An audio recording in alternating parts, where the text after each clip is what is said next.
കാഡ്ബറിന്റെ ന്യൂട്ടീസാ ഇതെന്താ സാധനം? ഞാൻ ഇതുവരെ കഴിച്ചിട്ടില്ലല്ലോ. അപ്പൊ നമുക്ക് ഇതൊന്ന് കഴിച്ചു നോക്കാം. ഞാനൊരു സ്ഥലം കടയിൽ പോയപ്പോഴേ ചോക്ലേറ്റ് സെക്ഷനിൽ കയറി നോക്കിയപ്പോഴാണ് ഈ ഒരു സംഭവം എന്റെ കയ്യിൽ പെടുന്നത് കേട്ടാ.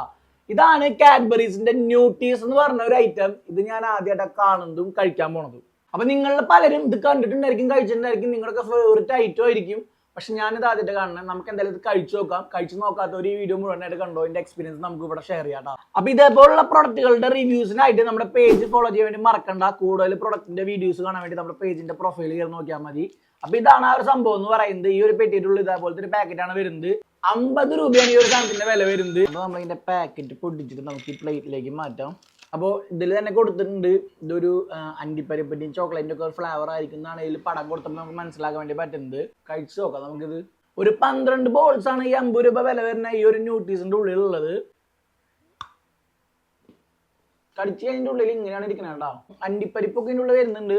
അണ്ടിപ്പരിപ്പ് പിന്നെ അതേപോലെ തന്നെ ഒരു കാരമൽ ബോളാണ് ഇതിൻ്റെ ഉള്ളിൽ വരുന്നത്, കുറച്ച് കട്ടിയിൽ കേട്ടോ. അതിനെ ഫുള്ള് ചോക്ലേറ്റ് കൊണ്ട് പൊതിഞ്ഞിട്ടുള്ള സംഭവമാണ് ഇത്. പിന്നെ ഒരു നെയ്യോ ബട്ടറിന്റെ ഒരു ചെറിയൊരു ഫ്ലേവർ കൂടെ നമുക്ക് കഴിക്കുമ്പോൾ കിട്ടുന്നുണ്ട് കേട്ടോ. സംഭവം കുറച്ച് വെറൈറ്റി ആയിട്ട് നമ്മൾ സാധാരണ കഴിക്കുന്ന ഒരു ചോക്ലേറ്റ് ബോൾ പോലെ ഒന്നല്ല. കാണുമ്പോൾ നമുക്ക് ഇത് കാഡ്ബറിയുടെ ഷോർട്സിന്റെ ഒരു ഫീൽ കിട്ടെങ്കിലും കഴിക്കുമ്പോൾ അതിൻ്റെതായത് യാതൊരു ബന്ധമില്ല കേട്ടോ. ഷോർട്സിന്റെ അത്ര ടേസ്റ്റ് വെച്ച് കഴിഞ്ഞാൽ ഇതും അതും കമ്പയർ ചെയ്യുമ്പോൾ എനിക്ക് ഇഷ്ടപ്പെട്ട ഷോർട്സ് തന്നെയാണ്. അപ്പൊ ഈ കാഡ്ബറീസിന്റെ ന്യൂട്ടീസ് കഴിച്ചിട്ടുള്ള നിങ്ങളുടെ അഭിപ്രായങ്ങൾ കമന്റ് ചെയ്യാൻ വേണ്ടി മറക്കണ്ട. അപ്പൊ എന്തായാലും നമുക്ക് ഇനി അടുത്ത വീഡിയോ കാണാം.